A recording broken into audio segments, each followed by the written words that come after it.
J'y aurais pas cru, mais je me suis jamais dit c'est impossible. Tu n'y arriveras pas parce que tu n'es pas issu de ce milieu-là. Tu n'y arriveras pas parce que tu n'as pas de réseau. Tu n'y arriveras pas parce que tu n'as pas fait de LLM. Tu n'y arriveras pas parce que tu n'es pas bilingue anglais. Et tu n'y arriveras pas parce que t'as 2 gamins qui sont en bas âge. Donc maintenant, l'association, tu peux tirer une croix dessus. En tout cas, dans un temps proche. Je me suis jamais dit que c'était impossible. Je me suis toujours dit, tu veux le faire ? Tu fonces. Et puis on verra. Au pire, qu'est-ce qui se passe, Nelly ? Je tombe. Vous voyez ? Je me relèverai. Et puis c'est comme ça, on apprend de nos échecs. D'ailleurs, il nous faut des échecs dans la vie. On apprend de nos échecs, faut accepter la critique des autres, il faut avoir beaucoup d'autocritique, voilà. Et je ne sais pas ce que l'avenir me réserve. J'espère que je continuerai dans cette voie, mais rien n'est acquis. Et ce qui est certain, c'est qu'à force de travail, de persévérance, de culot aussi, il faut oser dans la vie. On y arrive, voilà. Il faudra commencer à changer la représentation du pouvoir. Donc quitter un pouvoir centralisé vers une image de pouvoir distribuer, pouvoir partager, pouvoir influer, le pouvoir d'entraider. Le pouvoir, pour moi, c'est l'engagement. C'est de travailler autour du pouvoir pour, plutôt que de travailler sur des envies de pouvoir sur. Pour moi, c'est d'avoir une influence en fait sur le cours des choses qui arrivent. C'est la capacité à faire, c'est la liberté qu'on se donne d'agir, de réfléchir, de sortir du cadre, de se lancer. Est-ce que l'objectif parfois, c'est de ne pas exercer de pouvoir, mais de mettre en lumière ceux des autres ?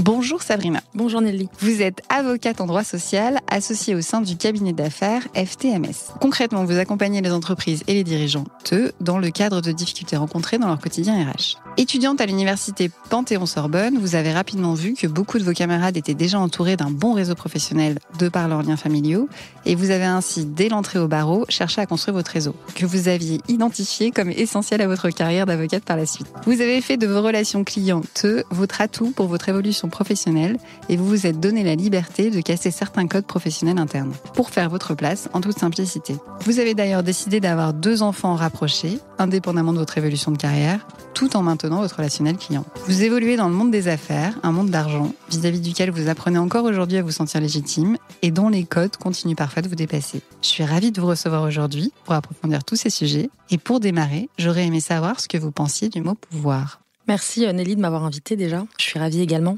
C'est une question que je me suis jamais posée, donc elle est intéressante. À vrai dire, vous voyez, j'ai du mal à vous répondre tellement, moi, ma façon de vivre professionnellement n'est pas guidée par le pouvoir. Je pense que le pouvoir, en fait, c'est un tout. Le pouvoir va avec l'autorité, va avec l'argent aussi, bien sûr. Mais est-ce que avoir de l'argent, ça veut dire avoir du pouvoir ? J'en suis pas pour autant certaine. Je saurais pas vous répondre parce que, en fait, est-ce que moi j'ai du pouvoir ? Vous voyez, je vais me poser la question comme ça. Non, mais c'est une question que je ne me suis jamais posée. Je ne pense pas. Je pense pas avoir un quelconque pouvoir. Je pense que je suis à ma place. Alors après, oui, j'ai le pouvoir de faire à peu près ce que je veux dans le cadre de ma vie professionnelle, de dire non à un client, de choisir mes clients, de recruter tel ou tel collaborateur.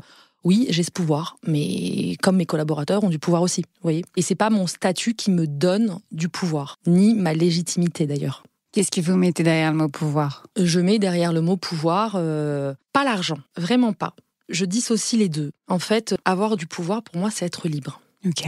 C'est être libre d'être ce que l'on est, réellement. Et en ça, qu'est-ce qui nous donne cette liberté, alors, du coup ? Qu'est-ce qui me donne cette liberté ? Eh bien, d'avoir, je pense, réussi à m'affranchir de certains codes, de m'assumer tel que je suis, de ne pas vouloir ressembler aux autres. Oscar Wilde disait « Assume qui tu es, les autres sont déjà pris ». C'est ça, pour moi, le pouvoir. En fait, c'est tracer sa route, sans se préoccuper du « qu'en dira-t-on », du regard des autres. Mais regard qui est important parce qu'on apprend aussi des autres, attention. Il faut savoir écouter, accepter la critique, etc. Mais oui, non, je pense que le pouvoir, vous voyez, en y réfléchissant un petit peu, c'est ça, c'est être libre. Vous êtes dans un métier originellement de pouvoir, dans le sens où, si on remonte à l'histoire, les avocats, c'était les clercs laïcs qui accompagnaient les ministres, je crois, les ministères, si je me trompe pas, vous me corrigerez. Et de là vient d'ailleurs l'expression maître, qui est restée encore aujourd'hui coutumière. Donc on est quand même sur un métier qui avait une autre fonction de pouvoir, qui encore aujourd'hui a un certain pouvoir, parce que vous pouvez faire des choses que d'autres ne peuvent pas, parce que vous êtes assermenté. Qu'est-ce que vous en pensez, vous, de cette expression de maître et du pouvoir même de l'avocat ? Alors déjà, quand vous me dites on peut faire des choses que certains ne peuvent pas faire, je vois pas à quoi vous faites référence, parce qu'on n'est pas au-dessus des lois en tant qu'avocat. Vous voyez, alors moi j'ai des confrères qui adorent mettre sur le pare-brise de leur voiture le petit macaron avocat. Surtout quand on est jeune avocat, ce petit macaron, on l'achète, puis on aime bien le mettre. On a l'impression, peut-être qu'on évitera les PV, peut-être que... Non mais c'est sérieux. Évidemment, il sert notamment aux pénalistes parce que ça permet d'entrer dans les prisons, etc. Donc ça sert, mais tous les avocats ne le mettent pas, mais beaucoup le mettent aussi pour justement montrer qu'ils sont avocats et puis peut-être avoir un certain pouvoir, j'en sais rien. Moi, ce macaron, je l'ai acheté. Je l'ai acheté au tout début. Au début, je le mettais. Puis j'étais contente, il était sur mon pare-brise. Et ça a duré quelques mois et puis je l'ai enlevé. Maître, au départ, ça me plaisait. L'expression maître, ça m'a plu quelques mois. Et puis très rapidement, en fait, je me suis dit, mais non, j'ai l'impression d'être au-dessus de l'autre. Ça me donnait cette impression de, mais bonjour maître, mais pourquoi m'appeler maître, en fait ? Je ne suis pas au-dessus de toi. C'était pas logique pour moi, alors que pourtant, j'appelle un notaire mon cher maître. Et je n'imagine pas appeler un notaire autrement que mon cher maître, sauf s'il me demande de l'appeler par son prénom. Mais les clients, moi, dès qu'ils m'appellent maître, je les rectifie très rapidement et je leur demande de m'appeler par mon prénom. Et souvent, les clients me répondent « Oui, merci, ça m'arrange ». Mais tous les avocats ne nous le proposent pas. Et on voit quand même, d'ailleurs, depuis plusieurs années, que les relations avocat-client se sont détendues. On est moins dans l'avocat guindé, on s'appelle par nos prénoms.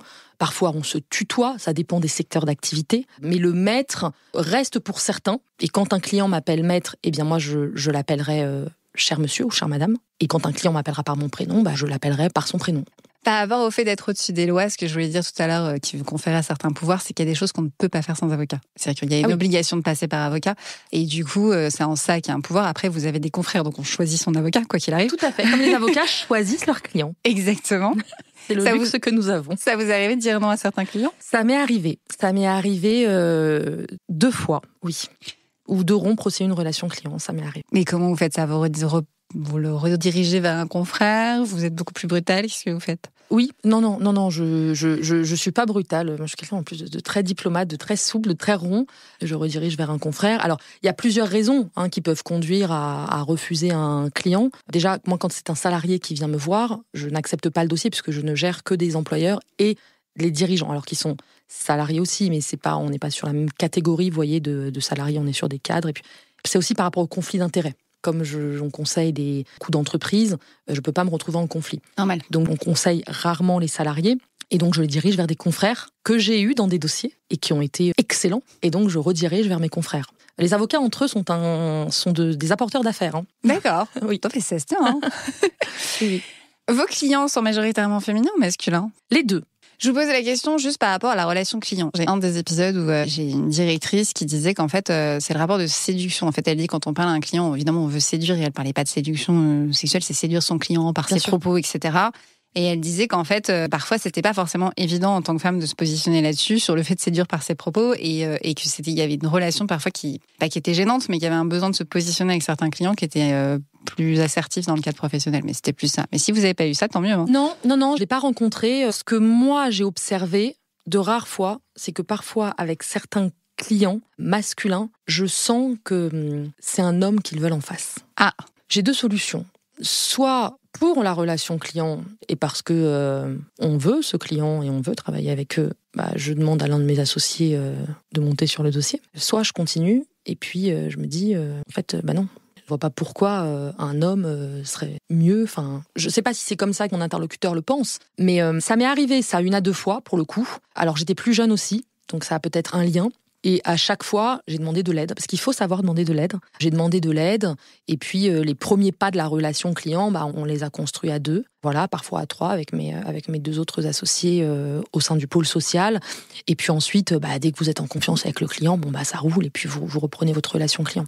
Ok, qu'est-ce qui vous a fait décider une stratégie plus que l'autre ? Enfin, entre demander de l'aide ou se dire ça va le faire ? Parce que je pense qu'à un moment, j'ai pas d'ego, déjà, vous voyez. Il faut pas avoir d'ego dans la vie professionnelle. Et puis, je pense que je prenais un risque, en fait, de perdre le client. Alors, pour une mauvaise raison, parce que je suis pas moins compétente qu'un homme. Pas du tout, la compétence n'a pas de genre. Mais voilà, je sentais que si je le faisais pas comme ça, je pourrais perdre le client. Alors, j'en aurais gagné un autre. Mais bon, pourquoi me dire, ah non, on va pas demander de l'aide ? Après, parce qu'ensuite, ils vont se dire que tu as besoin d'eux dans tes premiers pas d'association ou dans ton ascension professionnelle. Peut-être qu'ils se diront ça. Et après, moi, j'aurais construit ma relation client au fur et à mesure et puis ils m'auront aidé. C'est très bien comme ça. Et moi, je les aide avec d'autres choses. C'est collectif. La réussite est collective de toutes les façons. Qu'est-ce qui vous fait dire que le client que vous avez en face aurait préféré que ce soit un homme ? Parfois, vous savez, on a... quand vous discutez avec un client et que vous avez quelques réflexions misogynes, mais pas à votre égard, mais dans la boîte, en fait, vous vous dites, c'est quand même curieux les réflexions dont il me fait part. Ça interroge et je me dis, c'est vrai, quand je me souviens un jour d'un client qui me disait, oui, non mais attendez, elle m'a demandé de partir pour aller récupérer son gamin à la crèche qui était malade. Non mais ça va, en fait, elle a eu un gamin, elle l'assume, et puis c'est tout. Je me suis dit, mais c'est quand même curieux. Cette réflexion, surtout qui m'avait vanté les louanges de 7 salariés, etc. Je me suis dit, c'est curieux. Et puis il y en a eu d'autres comme ça, pendant 1 heure, il y en a eu 3-4. Je me suis dit, c'est bizarre. Mais ça va, mes maîtres, parce que donc on est sur des premières discussions, mes maîtres, vous pensez que, vous avez déjà géré ce type de situation, il n'y a pas de difficulté, ou il faudrait que maître un tel monte sur le dossier ? Oui, c'est très suggéré là quand même. À un moment donné, je suis quelqu'un, je pense, d'intelligent, donc soit je lui réponds ciao bye, pas dans ces termes-là, soit je réponds de façon très diplomate que oui, c'est une bonne idée, que mon associé gère le dossier à mes côtés. Et puis après, ça se passe très bien. Et j'ai le lead sur la relation client, il n'y a aucune difficulté. Ce sont des appréhensions, alors peut-être liées, mais je vous dis peut-être liées aussi à la jeunesse. C'est comme quand on va voir le médecin et qu'on a quelque chose de très grave. Non mais on préfère avoir un médecin, c'est vrai, qui a des années d'expérience plutôt que se retrouver avec celui qui sort, qui travaille depuis 1 an. Et c'est bête parce qu'en fait, on a tous besoin d'apprendre notre métier. Donc, on a besoin d'avoir la confiance de nos clients. Mais cette confiance, elle s'acquiert au fur et à mesure.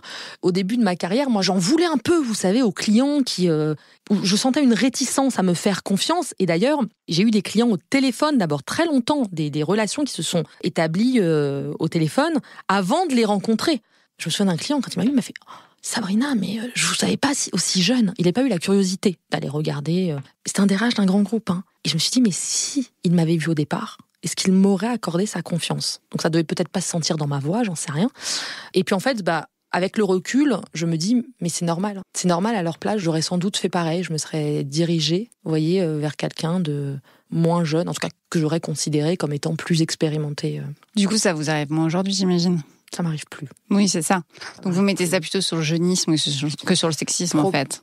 Un peu des deux, peut-être. Un peu des deux.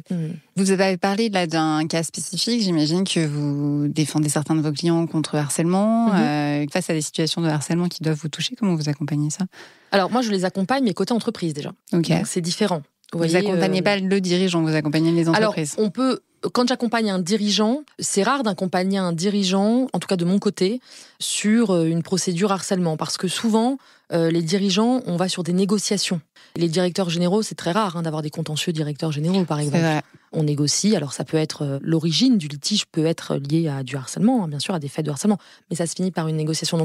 Mais les dossiers de harcèlement du quotidien, que l'on gère, que l'on plaide aussi devant le Conseil de prud'homme, c'est davantage côté entreprise. Et le travail n'est pas le même, parce que déjà l'aspect psychologique n'est pas pareil. Oui, j'imagine bien. Vous voyez, quand on accompagne des salariés, le salarié, il va vous appeler très très régulièrement. Et c'est normal, il faut le rassurer tout le temps. C'est comme ça, c'est notre rôle. On sort de notre casquette d'avocat. Vous voyez, il y a une dimension très psychologique. Et puis on gère de l'humain avant tout aussi, il ne faut pas l'oublier. Côté entreprise, le directeur juridique ou le directeur des ressources humaines qui gère une entreprise de 30 000 salariés, vous pensez bien, Nelly, que les faits de harcèlement que dénonce Madame X, il en a plein. Donc c'est géré différemment. Mais on a des dossiers avec des cas de harcèlement réels.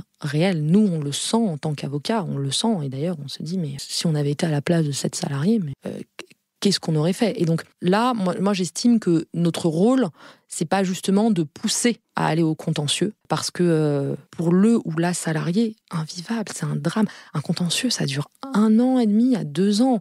C'est une épée de Damoclès. Alors ok, on n'est pas sur du pénal, même si le harcèlement est un délit pénal, mais c'est lourd comme procédure. C'est lourd et physiquement, moralement, ça nuit à la santé. Alors je pourrais me dire, moi en tant qu'avocat employeur, je m'en fiche. Moi, je vais au contentieux et puis le salarié, son avocat, vous voyez, le gère.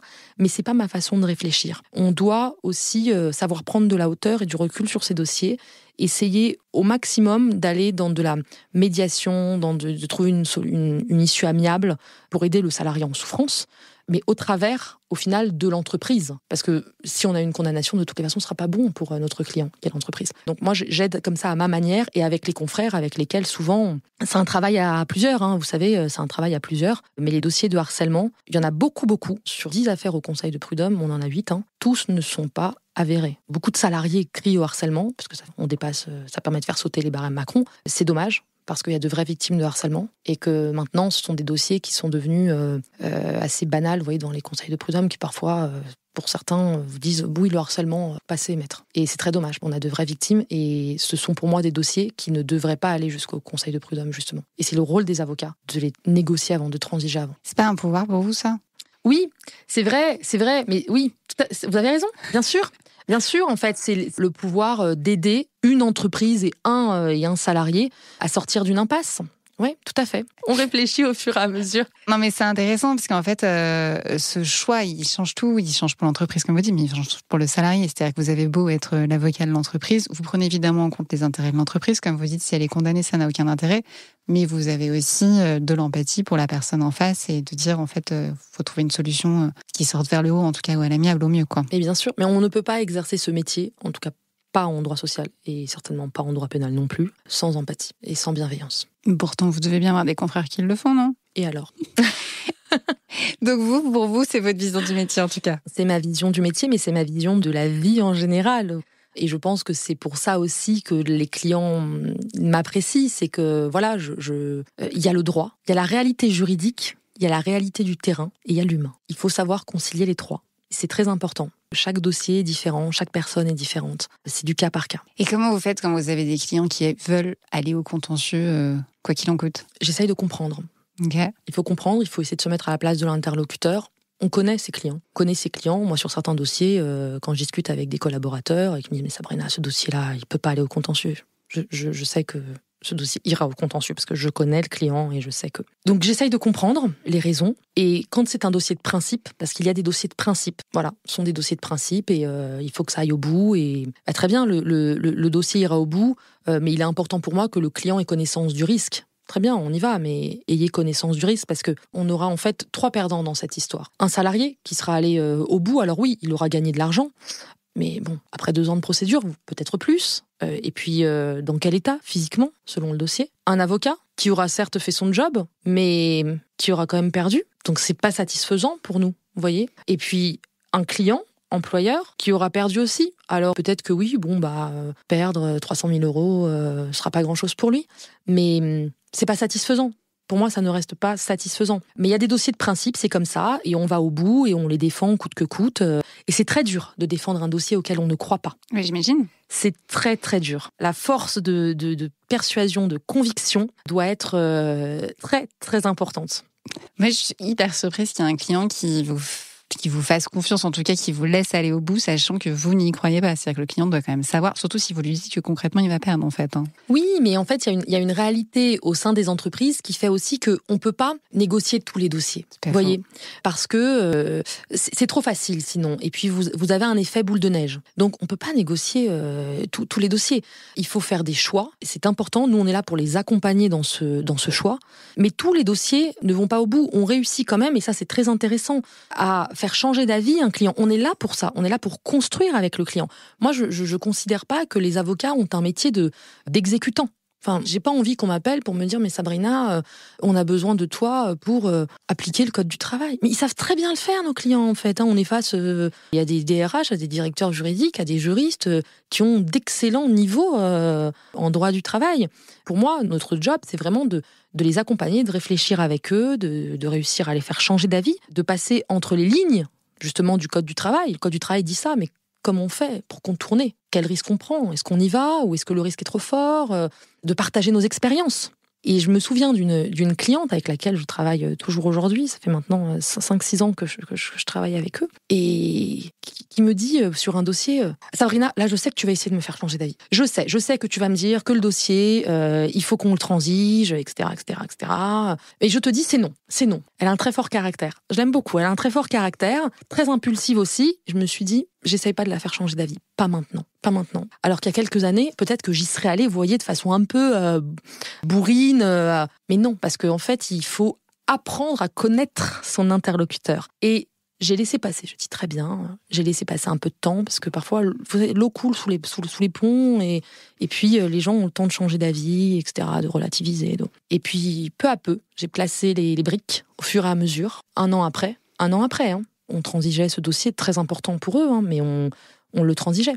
Et je vous assure, Nelly, que c'était inenvisageable pour elle à la base.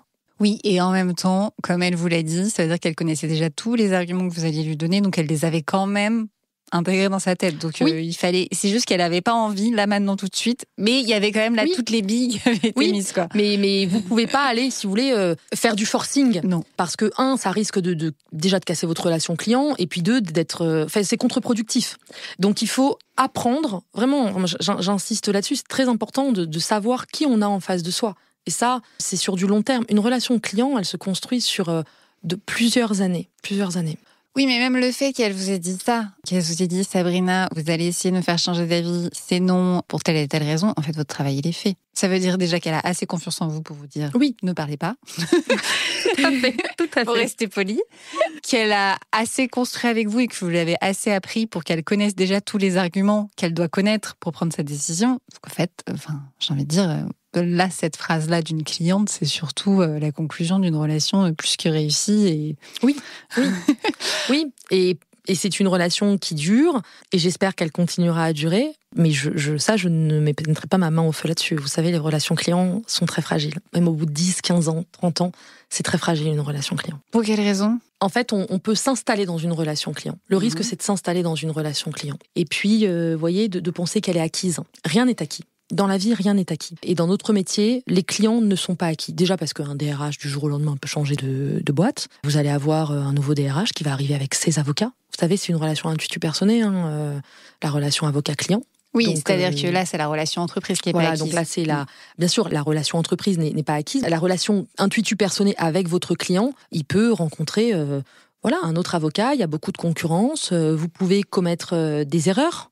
Alors, l'erreur est humaine. Moi, je touche du bois. Pour l'instant, j'ai rien eu de grave, mais ça ne veut pas dire qu'il n'arrivera pas quelque chose. C'est comme ça, on a des responsabilités. On a une responsabilité civile en tant qu'avocat, justement, pour couvrir nos erreurs. Et c'est là aussi où la relation client est très importante, la confiance, parce qu'un client, il va falloir, si vous loupez un délai d'appel, par exemple, et donc le dossier est perdu, en tout cas c'est difficilement rattrapable. Ça il faut l'expliquer au client, et puis pourquoi vous avez omis le délai, pourquoi vous avez omis de conclure dans les temps, etc. Et ça arrive, et c'est comme ça, et ça veut pas dire que vous êtes un mauvais avocat. J'ai beaucoup de confrères à qui c'est arrivé, qui sont excellentissimes, mais une relation client, non mais c'est extrêmement fragile. Moi je remets toujours en question ma relation client, et quand j'ai pas de nouveaux dossiers pendant un mois, je me dis qu'est-ce qui se passe, mince, est-ce que c'est curieux, je parle avec les collaborateurs, c'est curieux, ils nous ont pas envie de nouveaux dossiers, j'espère qu'ils n'ont pas trouvé un autre avocat, vous voyez. Il faut toujours être alerte, et puis c'est là aussi où il est important justement de ne pas être avec nos clients que sur une relation strictement professionnelle, dans le sens où moi, on va pas spécialement attendre l'occasion d'un dossier pour demander à un client de ses nouvelles. Vous voyez, je vais lire la presse, je vais lire que dans une entreprise concurrente, ils ont mis en place telle ou telle mesure, je vais envoyer un petit texto pour dire est-ce que vous avez vu, j'ai pensé à vous parce que dans telle entreprise, il y a eu ça. Ou c'est important de s'intéresser à l'autre et au quotidien. On a beaucoup parlé de clients. J'avais parlé dans l'introduction que vous avez construit votre réseau pendant vos études. C'est pas évident de construire un réseau. Il y a une question de priorisation aussi. Son réseau, ça prend du temps. Comment ça s'est passé pour vous, la construction de ce réseau ?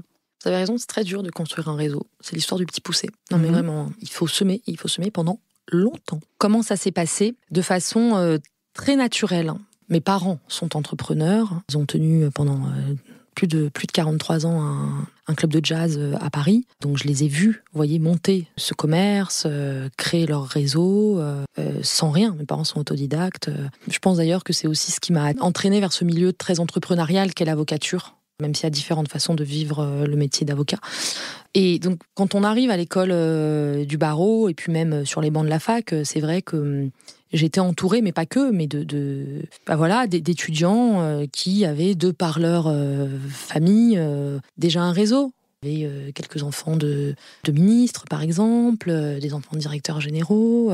Bon, c'est comme ça. Moi, ça m'a jamais, vous voyez, moi, j'ai jamais, envié.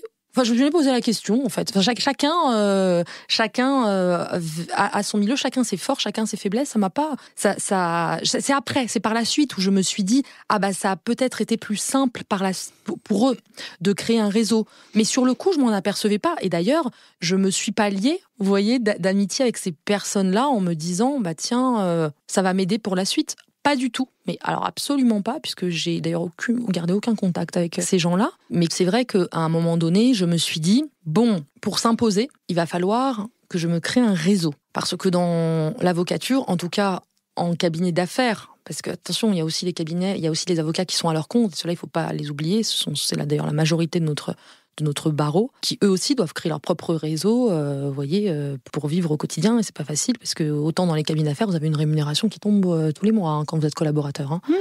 Quand vous êtes à votre compte, c'est en dents de scie. Donc ce sont vraiment deux façons d'exercer différentes. Et donc en entrant en cabinet d'affaires, et puis sur les dernières années de barreau, oui, je me suis dit, Sabrina, il faut que tu crées un réseau. Mais comment créer un réseau ? Quand on n'est pas issu de ces milieux, moi mes parents ne sont pas magistrats, ne sont pas avocats, comment je vais réussir à créer ce réseau ? Ma sœur est avocate, elle a 8 ans de plus que moi, elle est avocate, mais elle est à son compte, elle fait du droit pénal, droit de la famille. Le réseau, en tout cas, que je cherchais à me créer, elle n'allait pas me l'apporter. Moi, je voulais être en cabinet d'affaires, j'ai commencé dans un grand cabinet d'affaires, très beau cabinet. Et là, je me suis dit, ok, bon, alors il va falloir que tu ailles vers les autres, que tu adoptes les codes, parce qu'il y a des codes, en fait, dans le métier d'avocat, dans le cabinet d'affaires, il y a des codes que moi, je n'avais pas, probablement d'ailleurs, que je n'ai toujours pas. Enfin, après, est-ce que ce sont eux qui n'ont pas mes codes ou moi qui n'ai pas les leurs ? La question peut se poser.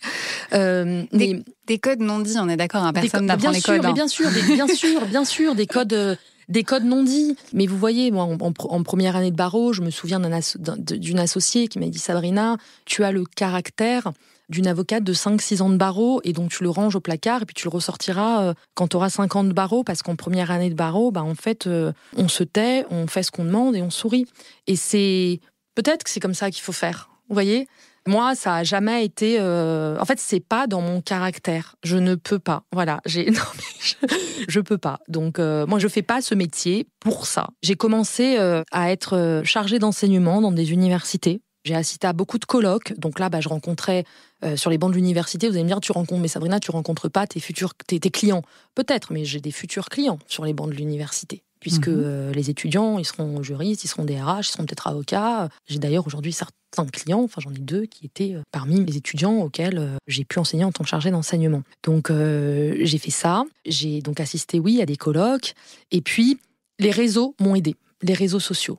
La force des réseaux sociaux, mais alors ça, incroyable. Je prenais contact avec des DRH. À ce moment-là, j'ai 27 ans. Non, mais j'ai 27 ans, j'ai 2 ans de barreau, si vous voulez. Et je n'ai aucune crédibilité. Mais moi, dans ma tête, je ne me dis pas ça. C'est maintenant, en fait. Si vous voulez, avec le recul, je me dis, mais t'es complètement cinglé, en fait. Mais évidemment que ça ne pouvait pas marcher. Ça n'a pas marché, du coup.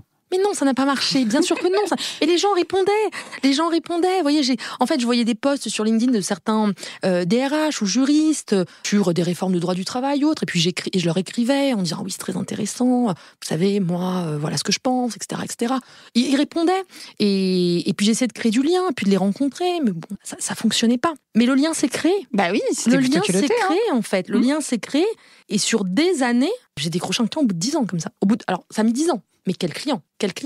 Et en fait, quand on y repense, il me dit, mais en fait, Sabrina, je vous ai suivi sur les réseaux, j'ai bien aimé nos discussions, vous m'avez aidé quand j'en ai eu besoin, parce que parfois, ils vous posent des questions, vous voyez, dans le fil de la discussion. J'ai déjà eu des relations téléphoniques avec des personnes qui n'ont jamais été clients, jamais, mais peut-être qu'ils le seront un jour. Donc voilà, mon réseau s'est beaucoup fait grâce aux réseaux sociaux. Et pourtant, ce sont des entreprises. Hein. Et je parle même pas de petites entreprises, vous voyez, des groupes, mais ça s'est pas fait en un claquement de doigts. Je veux dire, ça s'est fait sur plusieurs années, plusieurs déjeuners ou petits déjeuners. Et vous apprenez à connaître les gens, et puis un jour, le dossier tombe. Ah, Sabrina, tu m'avais parlé, ou vous m'aviez parlé, il y a quelques années, d'un dossier que vous aviez eu à gérer, j'ai le même cas, est-ce que vous pourriez nous aider ? Et puis d'un petit dossier, vous en avez un autre, et un autre, et un autre, et un autre, et puis jusqu'au jour où vous avez le plan de sauvegarde de l'emploi qui tombe. Vous voyez, c'est comme ça se fait pas en 2 ans, ça se fait pas en 3 ans. C'est très long, et puis après, c'est beaucoup de bouche à oreille. Donc ça a commencé comme ça. Ensuite, ça allait sur le bouche à oreille. Voilà. Et puis après, ça fait des petits. Un DRH qui part d'une boîte, qui vous emmène avec lui, mais vous gardez quand même comme client l'entreprise dans laquelle il était, et ainsi de suite. Oui, mais c'est marrant la façon dont vous en parlez. En fait, c'est justement ça, c'est que j'ai l'impression que c'est plus une démarche de réseau qu'une démarche commerciale. En fait, vous êtes allé discuter avec les gens. C'est-à-dire qu'il y avait un objectif commercial à long terme, j'imagine, mais il y a d'abord un objectif d'échange, en fait. Oui, tout à fait. Alors, moi, j'aime beaucoup échanger avec les gens. Donc, après, peut-être que ça marchera, peut-être que ça apportera quelque chose, peut-être rien, peut-être que j'aurai aidé la personne, peut-être qu'il m'aura aidé, j'en sais rien. Mais je fonctionne beaucoup comme ça. Mais aussi, je pense, parce que j'ai été élevée là-dedans. Moi, j'ai travaillé avec mes parents. Donc, en fait, pendant plusieurs années, j'étais derrière un bar à servir des bières, à faire des cocktails, à discuter avec les gens, à faire de la programmation musicale. Et d'ailleurs, j'avais des avocats de grands cabinets d'affaires qui venaient jouer. Mais en tout cas, je suis de nature très sociable. J'aime m'échanger avec l'autre, j'aime aider l'autre, sans me dire, je le fais pour que ça me rapporte quelque chose par la suite. C'est aussi une passion de votre métier, du coup, j'imagine. Oui. Parce qu'il faut être passionné pour ça. Mais je suis passionnée par partager. mon métier. Je suis passionnée par mon métier. Vraiment. C'est j'ai pas envie de dire 24-24 parce que je dors quand même, mais presque. Vous voyez, je peux être un soir à minuit en train de lire un projet de loi, pas parce que j'ai un dossier qui sort, mais parce que voilà, ça m'intéresse. Ça m'intéresse de me poser 1000 questions, d'échanger avec l'équipe sur tel ou tel sujet. On est passionné par nos métiers, ouais. C'est sûr. Vous, en tout cas. Oui, nous, oui. Après, quand je dis on, c'est aussi, je pense à l'équipe. Je suis pas seule. Moi, j'ai toute une équipe qui m'entoure et c'est aussi grâce à eux que je peux développer mon réseau. Vous faites une belle transition avec l'équipe, du coup. Alors, je suis pas sûre d'avoir compris, donc vous rectifiez. Alors, je sais que vous travaillez au sein d'un cabinet, mais je pensais que les gens étaient indépendants dans le cabinet. Donc, tout le monde est salarié, c'est ça ? Pas du tout. Vous avez raison. Tout le monde est indépendant. Ça. C'est un statut un peu hybride qui ne parle en fait peut-être qu'aux avocats. Donc, au sein du cabinet, on est une 40aine d'avocats, des collaborateurs et des associés. On commence tous en étant collaborateurs, en étant stagiaires, collaborateurs, et puis il y en a certains qui veulent devenir associés, d'autres qui ne veulent pas devenir associés.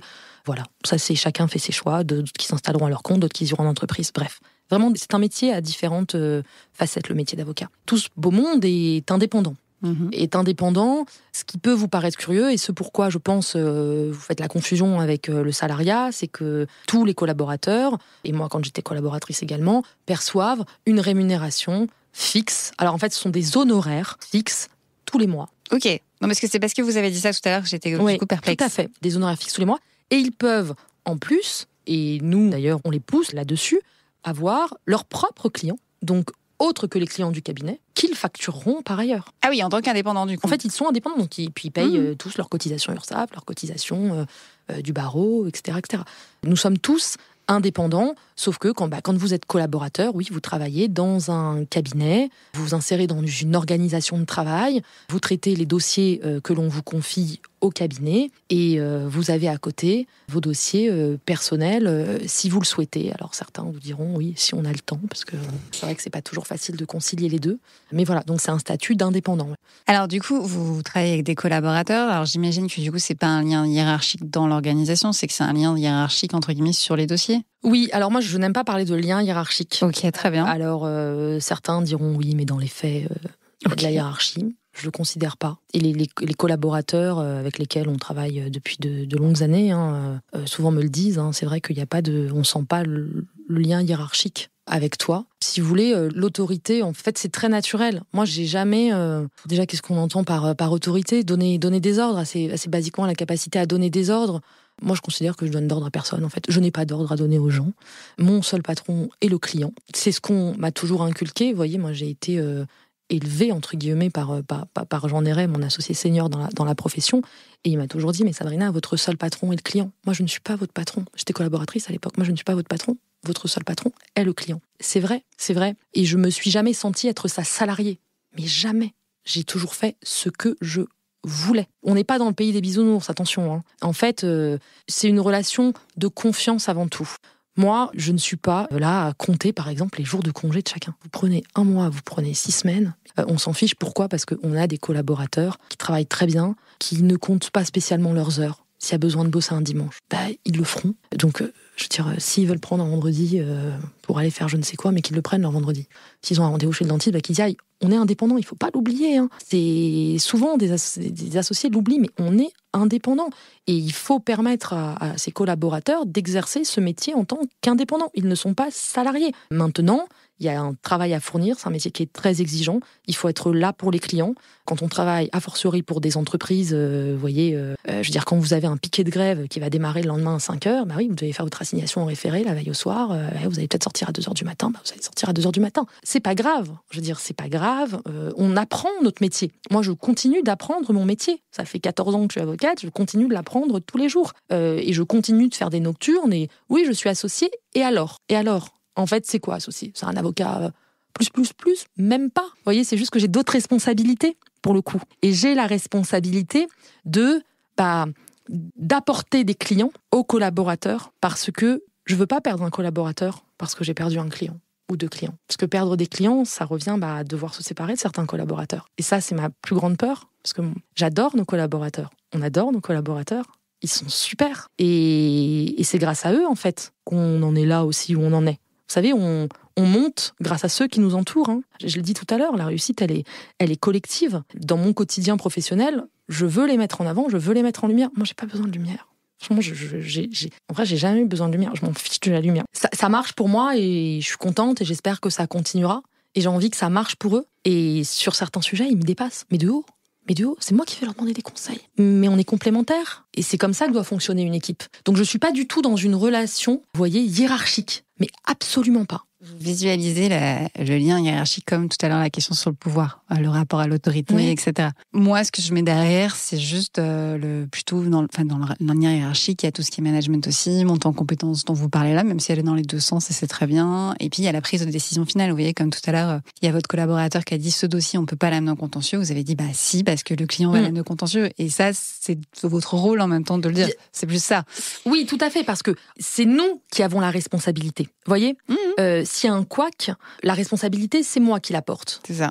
Après, les collaborateurs gèrent, et heureusement, parce que c'est quand même l'objectif, des dossiers en autonomie.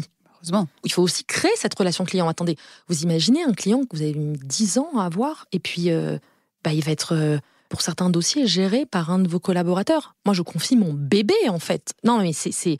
Et je leur dis, ils le savent, je discute beaucoup de ça avec eux. On confie nos bébés à nos collaborateurs et on veut qu'ils les gèrent comme nous, on les gérerait. Et ça, on y est très attentif. Et ils le font à merveille. Mais il faut aussi que le client soit en accord avec ça. Et on ne peut pas confier tous les dossiers. Ben non. Mais c'est important de déléguer. Il faut savoir déléguer. Déléguer, c'est aussi se permettre de monter en compétences. Et c'est pas facile, hein. C'est pas simple, hein. C'est vraiment pas simple. Ça s'apprend. Mais il faut le faire. Alors bien sûr, sur certains dossiers à enjeux stratégiques, le DRH, c'est vous qui le veut. Mais je le sais, en fait, il me le dira pas. Je le sais. C'est moi qui vais devoir gérer, c'est moi qui vais devoir être en front, etc. Et c'est normal. Mais il y a d'autres dossiers, on délègue, mais le client sait qu'on suit. Il faut toujours suivre, de toutes les façons. Il faut toujours avoir un œil, mais il les gère en autonomie. Et ça leur permet aussi, oui, cette montée en compétences. Et s'il y a un couac, s'ils loupent un délai, je vous parlais des délais, parce que c'est notre hantise, les avocats, à nous les avocats, les délais. Moi, je porterai la responsabilité. Mais je ne porterai pas la responsabilité que d'un point de vue financier. Notre cabinet ne portera pas la responsabilité que d'un point de vue financier. Aussi vis-à-vis du client, dans le sens où, moi, je ne remets pas la faute sur le collaborateur, vous voyez. Oui, parce que vous étiez censé suivre. Non, oui, c'est pas, un tel a loupé le délai, je suis désolée, effectivement, il n'y a pas pensé. Mais non, surtout pas. Surtout pas, mais beaucoup font ça, hein, vous savez. Alors, pas que je parle pas forcément des avocats, mais c'est tellement plus simple de se défausser sur les autres. C'est tellement plus simple.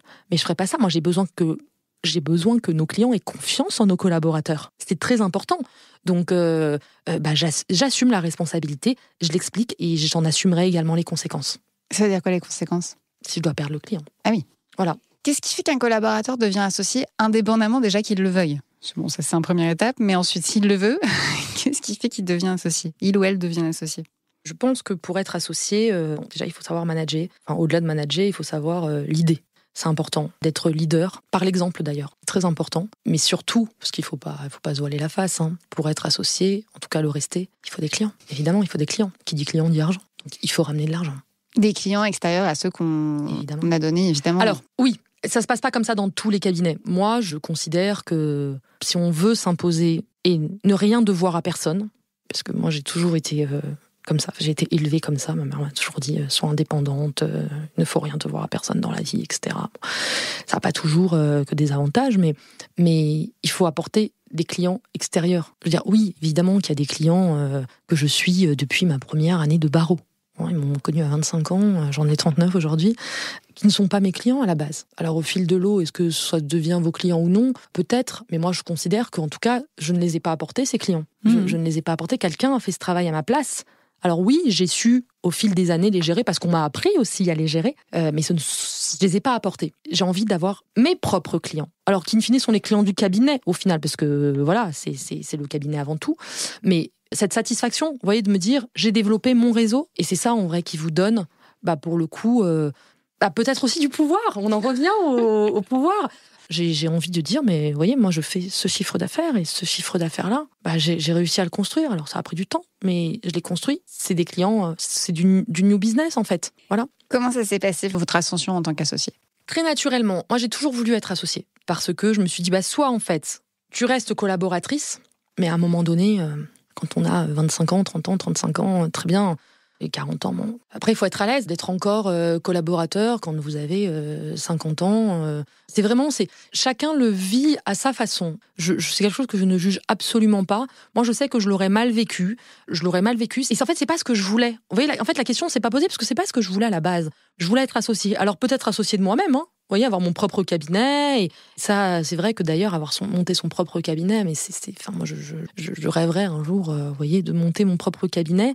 Et je sais pas du tout si je le ferais, parce que je suis très bien là où je suis, avec l'équipe dans laquelle je suis, et que ça a beaucoup de contraintes de monter son cabinet. Moi, je suis très admirative de mes confrères qui ont leur propre cabinet. Ça s'est fait très naturellement. Je voulais être associée. Je me suis dit, pour être associée, il faut que tu puisses t'imposer en montrant que tu peux développer des clients. Mais il faut aussi que tu adoptes ces codes-là.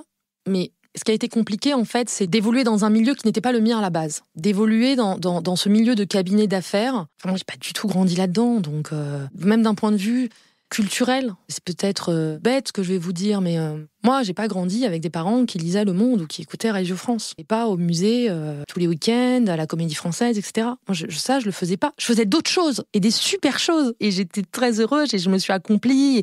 Et voilà, mes parents nous ont donné énormément. Mais c'est vrai que moi, aujourd'hui, à mes enfants, je vais leur donner ce biais culturel-là. Parce que je pense qu'il est très important. Notamment professionnellement. Bien sûr.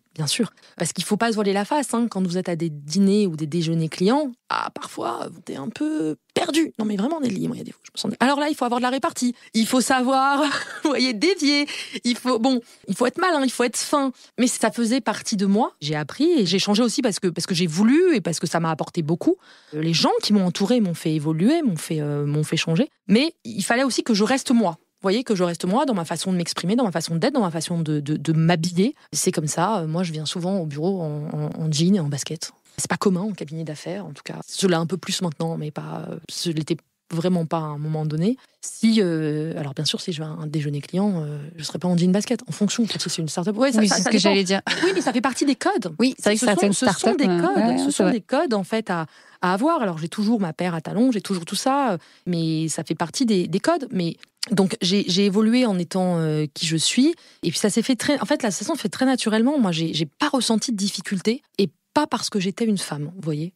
En fait, j'ai l'impression que vous êtes toujours projeté à ce poste-là et qu'il n'y a jamais eu forcément de barrière. C'est-à-dire que vous vouliez être associé, vous vous êtes dit, pour être associé, il faut apprendre de nouveaux codes, je vais les apprendre. Pour être associé, il faut développer un réseau, je vais développer un réseau. Mais je considère qu'il ne faut pas y avoir de barrière. Mais vous avez raison. Ce sont les autres qui vous mettent leurs propres limites. Moi, je considère qu'il ne faut pas y avoir de barrière. Oui, mais... Et jamais. Vraiment, je ne pensais pas. Si on m'avait dit il y a 15 ans, Sabrina, un jour, tu seras associé en cabinet, tu seras passé parmi les plus grands cabinets de la place et tu seras associé dans un cabinet de renommée à Paris et tu gagneras ce que je gagne aujourd'hui parce que je gagne bien ma vie et j'en ai pas honte. Je n'aurais pas cru. Ah bon ? Avec tout ce que vous me dites, moi j'étais persuadée que c'était marqué. J'y aurais pas cru. Je suis toujours, alors c'est peut-être un peu naïf de ma part, mais je me dis que je suis chanceuse, si vous voulez, d'avoir eu le parcours que j'ai. Alors je m'en suis donné les moyens. Mais je suis pas seule. Hein. Enfin, j'ai une famille qui m'entoure. Vous voyez, parents m'ont aidé. Alors peut-être pas par le réseau, mais m'ont aidé par autre chose. Ils m'ont soutenu pour beaucoup de choses. Puis les gens qu'on croise au fur et à mesure de la vie aussi vous aident. Mais non, j'y aurais pas cru. Mais je me suis jamais dit c'est impossible. Tu n'y arriveras pas parce que tu n'es pas issu de ce milieu-là. Tu n'y arriveras pas parce que tu n'as pas de réseau. Tu n'y arriveras pas parce que tu n'as pas fait de LLM. Tu n'y arriveras pas parce que tu n'es pas bilingue anglais et que dans les cabinets d'affaires, il faut absolument être bilingue anglais. Bon, je suis bilingue espagnol. Je suis pas bilingue anglais, je suis bilingue espagnol. Bon. Vous voyez, tu n'y arriveras pas parce que tu as 2 gamins qui sont en bas âge. Donc maintenant, l'association, tu peux tirer une croix dessus. En tout cas, dans un temps proche. Je me suis jamais dit que c'était impossible. Je me suis toujours dit, tu veux le faire, tu fonces. Et puis on verra. Au pire, qu'est-ce qui se passe, Nelly ? Rien. Je tombe. Vous voyez ? Je me relèverai. Et puis c'est comme ça, on apprend de nos échecs. D'ailleurs, il nous faut des échecs dans la vie. On apprend de nos échecs, il faut accepter la critique des autres, il faut avoir beaucoup d'autocritique. Voilà. Et je ne sais pas ce que l'avenir me réserve. J'espère que je continuerai dans cette voie. Mais rien n'est acquis. Et ce qui est certain, c'est qu'à force de travail, de persévérance, de culot aussi, il faut oser dans la vie, on y arrive. Voilà. Ça est quelque chose d'essentiel que vous avez dit, de soutien. Et de demander de l'aide. Parce qu'en fait, vous l'avez dit au tout début, de demander de l'aide. Là, vous avez parlé de votre soutien à votre famille, mais en fait, c'est beaucoup plus large. Bien sûr. Parce que, comme ce que vous avez dit, j'ai de la chance. C'est vrai, on a toujours une paire de chance. J'imagine, ça fait partie de la vie. Enfin, on peut pas non plus dire que ça ne fait pas partie de notre vie. Mais par contre, il y a la persévérance et la décision d'y aller, mais il y a aussi de savoir s'entourer, qui est clé, et ça, qui est ouvert à tout le monde. Parce que alors évidemment, si on a une famille qui nous soutient, c'est quand même mieux. Mais de façon générale, de se créer un réseau, parce qu'on parlait de réseau au sens client tout à l'heure, mais même de se créer un réseau de soutien dans ses projets, sa carrière, sa vie, c'est aussi, j'ai l'impression, ce qui a porté votre projet, non ? Bien sûr, il faut savoir s'entourer, c'est très important. Moi, je reste convaincue quand même que le socle familial est la base de tout. Mais je dis ça de mon expérience personnelle. Hein. Vous voyez, si j'ai pu travailler autant que j'ai bossé, et je le regrette pas. Moi, j'ai pris énormément de plaisir à cravacher au début, pendant les 10, un peu plus années de barreau, énormément de plaisir à le faire. J'ai appris mon métier, etc. J'avais aucune difficulté. Et j'exige pas ça des collaborateurs. Parce que, vous savez, l'effet miroir est très dangereux. Hein. Moi, j'exige pas ça des collaborateurs. Moi, je l'ai fait et j'en suis contente. Après, chacun fait à sa façon. Mais j'aurais pas pu le faire si j'avais pas eu, par exemple, un mari qui bosse par ailleurs, hein, mais voilà, qui accepte d'avoir une nana à la maison avec son ordinateur jusqu'à 1h du mat. Non mais, vous rentrez du bureau et puis en fait, vous reprenez votre ordinateur. Vous voyez, vous êtes en week-end, vous êtes avec votre ordinateur, vous êtes en vacances, vous êtes avec votre ordinateur. Moi, je n'ai jamais eu aucune réflexion de sa part, rien, c'était mais vas-y en fait.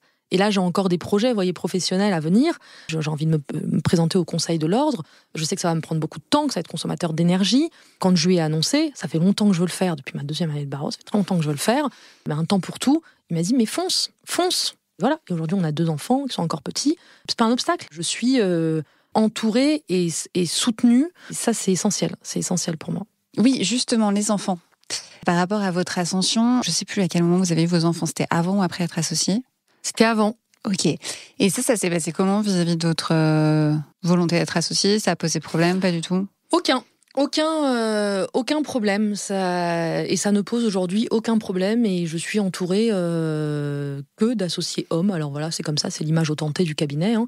Mais ça ne pose aucun problème à personne. Ça n'a jamais posé de problème. Okay. Enfin, après, ou peut-être que je l'ai pas vu parce que, en fait, vous voyez, je trace ma route et je considère que ça ne doit pas être un problème. Moi, mes enfants sont ma force, hein. Mes enfants sont ma force, donc d'ailleurs, je n'ai jamais autant développé que depuis que j'ai des enfants. Mais non, et c'est pas le cas. En tout cas, c'est pas commun dans notre profession, pas autant qu'on l'aimerait. La maternité, la paternité, c'est un gros sujet dans la profession d'avocat. Je pense qu'on a encore beaucoup de travail, ça s'améliore, mais il y a encore beaucoup de travail là-dessus. Et c'est vrai que dans mon cas, je vous dis pas que j'étais sûre que ça se passerait bien. Pas du tout. J'avais confiance en mon associé d'époque, qui est toujours aujourd'hui avec moi, J'avais confiance en eux, j'avais confiance en mon équipe. Moi, vous voyez, c'est l'équipe dans laquelle je suis toujours aujourd'hui. Hein. Donc, quand j'ai annoncé ma première grossesse, en plus, c'était après un parcours de 4 ans de PMA, dont ils étaient informés, j'ai eu des larmes de leur part. Ils étaient heureux pour moi. C'est beau ça. Pour moi. Ouais, mon équipe était très heureuse pour moi. Et ils se sont pas posé de questions, en fait, de mais est-ce qu'elle va autant travailler, Ça faisait 8 ans qu'on bossait ensemble. Ils connaissaient ma force de travail, ils connaissaient mon investissement, ils savaient là où je voulais aller, ils avaient confiance en moi. Je pense que ça a suscité aucune question, ni aucune réaction négative. Puis en plus, je suis revenue de congé maternité. J'étais encore enceinte. Vous voyez, j'étais enceinte. et donc, double effet qui se coule. Ils étaient ravis pour moi. Qu'est-ce qui a fait... Parce qu'une des choses que je veux creuser aussi dans cette saison, c'est les environnements de confiance. Et là, ce que j'entends, c'est que vous avez été assez en confiance pour partager même votre PMA. Alors, c'est pas tant la PMA. L'idée, c'est de partager le fait que vous vouliez être enceinte. C'est très bête, hein, mais du coup, donc il va y avoir des enfants, etc. Ouais. Qu'est-ce qui fait, selon vous, que vous êtes dans un environnement où finalement tout passe, entre guillemets, où vous êtes à l'aise pour aller en jean, à l'aise pour annoncer que vous avez une PMA, à l'aise pour... Enfin, tout a l'air... Parce que je pense que j'ai réussi à acquérir, pas surtout, mais une confiance en moi. Et à me dire que s'il y a une difficulté, si ça pose problème à quelqu'un, je traverse et puis je trouverai du boulot ailleurs. Peut-être que je serai moins bien payée. Peut-être que je serai mieux payée. Et si je suis moins bien payée, et alors ? Et alors ? Non mais, et c'est pas grave. Je veux dire, c'est pas grave. De toutes les façons, moi, j'ai pas été élevée, si vous voulez, dans un milieu, vous voyez, où l'argent coulait à flot. Donc, voilà, moi, j'ai vécu chez mes parents jusqu'à l'âge de 27 ou 28 ans. J'ai économisé. Vous voyez, c'est un truc. Écoutez, j'aurais trouvé un autre travail. Et puis, tant mieux, je l'aurais su assez tôt. Si ça posait un problème à quelqu'un, que j'ai des enfants, je serais partie. On sait quand est-ce qu'on veut avoir des enfants. On sait pas quand est-ce qu'ils arriveront. C'est pas facile d'avoir un enfant. C'est quelque chose de compliqué. Et la PMA, c'est un parcours de longue haleine. C'est un parcours très difficile psychologiquement. Vous savez, moi, j'avais l'infirmière qui venait au cabinet pour me faire les piqûres, etc. Tout le cabinet n'était pas au courant, évidemment. Oui, mais l'équipe proche était informée. On se connaissait, je veux dire. Ils ont été informés de tous les moments importants de ma vie. Et je considère pas, par contre, que aujourd'hui, mes collaborateurs doivent m'informer de tous les moments importants de leur vie. Vous voyez, moi, j'ai été comme ça parce que c'est dans ma nature, c'est dans mon caractère. Après, c'est pas simple tous les jours. C'est pas la vie en rose, hein, la relation au sein d'une équipe, au sein d'un cabinet. Il y a des hauts, des bas, il y a des moments de tension, voilà. Mais il faut être aligné sur les valeurs importantes, ça c'est très important. Et puis vous pouvez être aligné pendant un temps et puis ne plus l'être ensuite. Voilà, mais il faut savoir prendre les décisions au bon moment aussi. Et il faut aussi savoir penser au collectif avant de penser à l'individuel, ce qui est pas évident. Ça, c'est pas évident. Mais annoncer que j'étais dans un parcours de PMA, que je souhaitais avoir des enfants, je savais pas quand ça allait arriver, mais c'était important que l'équipe le sache. Pas envie de dire que c'est une aventure collective, ça, pas du tout. Mais vous voyez, au final, aujourd'hui, moi, dans ma vie de famille, l'équipe, elle m'aide. Hein. L'équipe, elle m'aide. Je veux dire, dans mon agenda, parfois, vous voyez journée au cirque. Parce que j'ai décidé d'accompagner les enfants. Non, mais je ne m'en cache pas, en plus.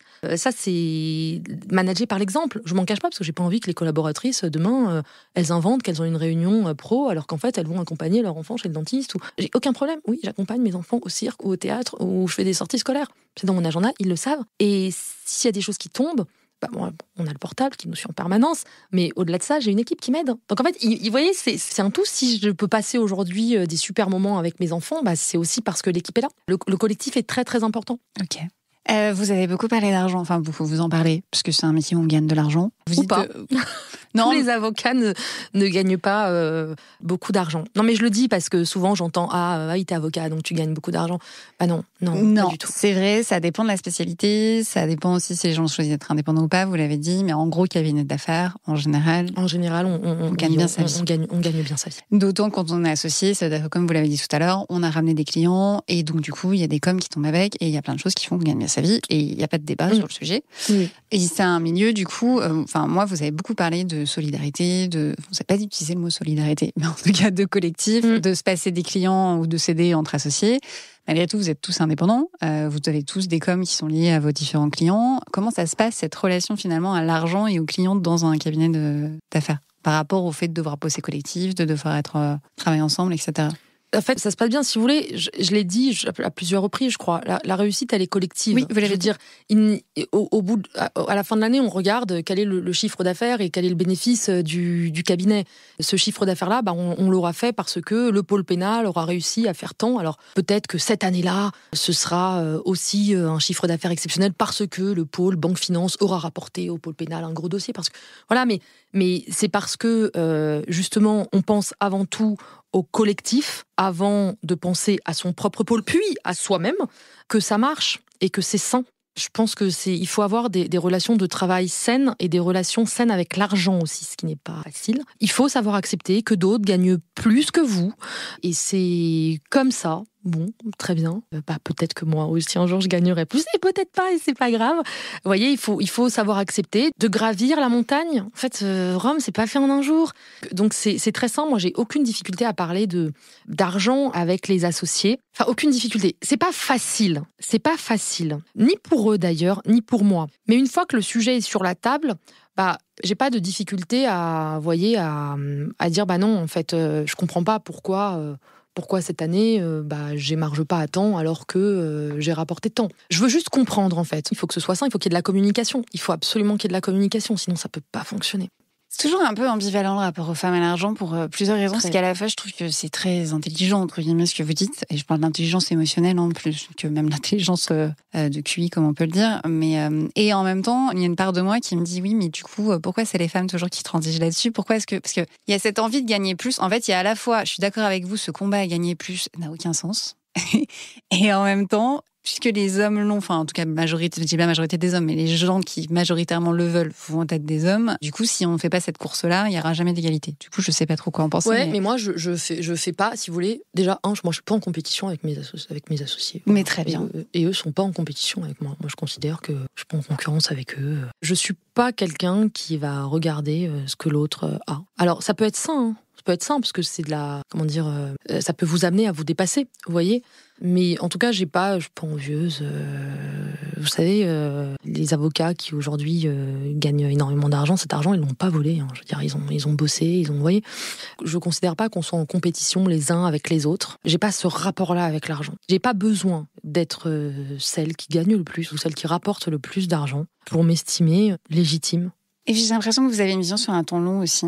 Ouais, j'ai une vision sur un temps long parce que la vie est longue et courte à la fois et la carrière professionnelle. En fait, on ne devient pas avocat en 5 ans ou en 10 ans. Vous savez, devenir un bon avocat, c'est long. C'est important d'avoir une vision long terme, de garder des équipes sur le long terme. Donc parfois, ça impose de faire des concessions, peut-être de gagner moins aujourd'hui pour gagner plus après. Je pense que c'est important d'avoir une vision long terme dans le milieu des affaires et de construire les choses doucement, mais sûrement. C'est très important. Moi, vous voyez, quand j'ai commencé dans l'association, et même un peu avant, parce que j'avais mes propres clients avant, bien sûr, parce que je montais mon réseau. Moi, avoir l'affaire du siècle, l'affaire médiatisée tout de suite, et la gérer, et avoir mon nom dans les journaux, je l'ai, tant mieux, je l'ai pas, tant pis. Et je l'ai, ça fait quand même un peu peur, parce qu'il faut pas se louper, vous voyez. Je pense qu'il y a un temps pour tout. Il faut accepter que, les avocats qui ont plus d'expérience que vous gèrent des dossiers plus importants parce qu'ils ont plus d'expérience. Et puis, un jour, ce sera votre tour. Voilà, moi, j'ai commencé par des petits dossiers. Aujourd'hui, j'en gère des plus gros et ainsi de suite. C'est comme ça. Il faut laisser le temps au temps. Il faut pas confondre vitesse avec précipitation. Et je dis souvent aussi qu'il faut pas confondre l'argent et l'important. Vous voyez ? Alors, dans l'argent, il y a l'argent qu'on touche et qu'on voit avec ses associés, et puis il y a l'argent qu'on facture. Parce que vous, du coup, vous êtes indépendant. Bien sûr. On facture au nom du cabinet, nous, on facture au nom du cabinet, mais j'ai plus ou moins le choix, des honoraires que je facture. Et ça, c'est compliqué, Nelly. Et ça, c'est compliqué. Et sans doute plus compliqué que pour les hommes. Alors, je veux pas faire de généralité, mais c'est ce que j'ai l'impression de constater. Vous voyez, la fois dernière, je discutais avec un de mes associés qui me dit, oui, il faut qu'on lui fasse une convention d'honoraires qui n'est pas en droit du travail. Et je lui dis, oui, écoute, moi, je pense qu'on pourrait facturer un taux moyen de 320 € de l'heure. Et il me dit, mais non, Sabrina, attends, pas du tout, faut être sur du 350. Je dis, écoute, lui, son taux est bien au-delà, on parle je parle d'un de mes associés charmant qui a beaucoup d'expérience, qui est brillantissime. Et moi, j'étais gênée. On parle de 30 € de différence. Oui, 30 €. J'étais gênée. Je dis, non, etc. Ça n'a posé aucun problème pour le client. Mais aucun problème. Vous êtes passé à 350 du coup ? Oui. Non, mais ça n'a posé aucun problème pour le client.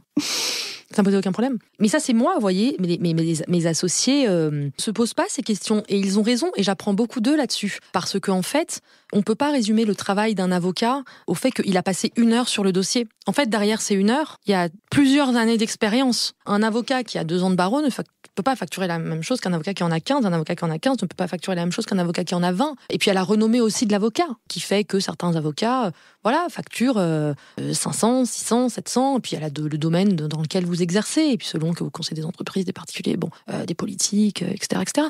Mais c'est très difficile. Moi, à chaque facture, il faut que j'arrive à dépasser ça. Je me pose la question de si c'est pas trop élevé. Et pourtant, franchement, j'ai des confrères quand je leur en parle, mais ils plus soient, ils me disent mais Sabrina, mais c'est pas grand chose. Je dis non mais quand même, je me mets à la place. Ils me disent mais non mais non Sabrina, c'est pas bien la façon dont t'abordes les choses. Il m'est même arrivé d'appeler des clients et pas qu'une fois en disant voilà la facture elle fait tant, j'ai une facture sur un tel projet de 17 000 euros, je l'ai réduite à 15 000 euros, mais sans même qu'on me le demande, Nelly. Sans même qu'on me le demande. Je l'ai réduite à 15 000 euros. Est-ce que cela vous convient ? Si ça ne vous convient pas, bien sûr, il faut me le dire, etc., etc. Vous voyez, et ça, il faut que j'arrive à le dépasser. Alors, on ne facture pas 17 000 euros sur n'importe quel dossier, attention, bien sûr. Mais les clients me remercient, parce qu'ils me disent qu'ils n'ont pas l'habitude de ça. J'imagine. Ils n'ont pas l'habitude. Me remercient et me disent, l'une m'a dit oui, non mais c'est très bien, facture 15 000. Et puis dans un autre dossier, j'en ai une qui m'a dit non mais tu gardes ton montant, tu gardes le montant que tu devais facturer. Le boulot qui a été fourni a été colossal. Les équipes ont été superbes, donc il n'y a pas de raison. Mais je me pose toujours la question. Et ça, c'est un peu tabou chez les avocats, tout ça. C'est vrai que c'est pas des choses dont on parle très, très, très facilement parce que, moi, j'ai toujours du mal avec la facturation. Et pourtant, j'ai un taux fixe au cabinet. J'ai un taux fixe, mais je l'applique jamais. Donc, en fait, même si vous avez un taux horaire, vous ne l'appliquez pas ? Non, aujourd'hui, pas encore. Pas encore, ce taux, pas encore. J'y arriverai sans doute un jour. Aujourd'hui, pas encore, je le fais pas. Enfin, c'est pas, si vous voulez, ça me pose pas de difficultés. Ça me pose pas de difficulté. En fait, ce qui me pose difficulté, c'est de me dire à chaque fois sur une facture, mais est-ce que je facture pas trop ? Alors que quand je vais montrer ça à l'un de mes associés, il va me dire, mais il y a aucune question à se poser. Eux se posent pas cette question-là. Ou rarement. En tout cas, moins que moi, je pense. Oui, j'ai fait un déplacement. Et ça, c'est très... Mon assistante, Claudine, qui est avec moi depuis des années, depuis que j'ai commencé la fois dernière. Donc, j'ai dû faire un voyage dans les dom-toms. Et puis, je lui dis, Claudine, je sais pas si je vais prendre la business, parce que quand même, ça fait cher pour le client, la business. Et elle me dit, mais attends, c'est un déplacement professionnel. Puis les collaborateurs, tout le monde me dit, mais c'est un déplacement professionnel, pour une grosse boîte, il n'y a pas de question à se poser. Tu vas faire 12 heures d'avion, tu restes 72 heures sur place, t'arrives, t'enchaînes. J'ai mis 3 mois, en fait, parce que j'avais la date bien en amont, à me décider. Je craignais la réaction client, je ne savais pas. Et j'ai fini par me dire, bon, écoute Sabrina, en fait, tu vas avoir besoin de faire un voyage dans de bonnes conditions, parce que tu auras besoin de bosser, de te reposer, de machin, etc. Donc, prends la business. Et j'ai dit à mon assistante, on ne facturera pas tout le billet. Et la cliente, qui est avec moi à l'audience, m'a dit d'ailleurs, Sabrina, vous êtes venue avec quelle compagnie et vous avez voyagé, c'était bien le voyage, vous avez voyagé en quelle classe? J'étais en voiture à côté d'elle. Soit je mens, soit non, je dis la vérité. J'ai dit la vérité et je lui en ai parlé ouvertement. J'ai dit voilà, mais je compte pas du tout. Et elle m'a dit non, mais il n'y a aucun problème. Il n'y a aucun problème. Évidemment, c'est normal. C'est un déplacement professionnel. Mais ça ne m'étonne pas de vous que vous soyez posé la question. Après, c'est bien que vous le soyez passé quand même, dans l'absolu. Non, mais bien sûr. Mais vous voyez, je pense que c'est aussi ce qui fait que j'ai cette relation avec les clients. Mais j'ai toujours pas réussi à dépasser ça. Alors voilà, je n'arrive pas à vous expliquer pourquoi et je sais que je suis pas la seule. La seule, du coup, en tant que femme avocate. Bien sûr, j'en discute avec des consoeurs. Okay. On rencontre les mêmes difficultés. Très bien. Alors, on a abordé beaucoup de sujets. On a abordé l'argent, on a abordé la collaboration, on a abordé le fait d'être indépendant, le réseau, la maternité. Moi, j'ai envie de vous poser une dernière question, du coup, qui est la question que je pose à tout le monde, qui est que souhaitez-vous voir changer dans la société et les organisations pour plus d'égalité ? Égalité de pouvoir, du coup. Moi, je pense qu'il faut qu'on réussisse à être moins individualiste. Vous voyez, à davantage penser à l'autre. En fait, à sortir de l'entre-soi. Ça, c'est important. Et à réussir à admettre que la compétence n'a pas de genre. Vraiment, la compétence n'a pas de genre. Il n'est pas normal qu'une femme soit payée moins qu'un homme au même poste. Ils font le même job. Parfois, la femme fait même plus. Parce que justement, elle a besoin Elle culpabilise. Vous voyez ? Non, mais elle culpabilise, donc elle va faire plus. Et voilà, il faut réussir à l'admettre parce que c'est une réalité. La compétence n'a pas de genre. Merci beaucoup, Sabrina. Merci à vous. Si vous avez aimé cette interview, partagez-le autour de vous. Dites-le nous aussi en commentaire, sur les plateformes ou sur les réseaux. C'est toujours un plaisir d'avoir vos retours. Et bien sûr, pensez aux étoiles pour toujours nous donner plus de visibilité. Merci beaucoup et à bientôt.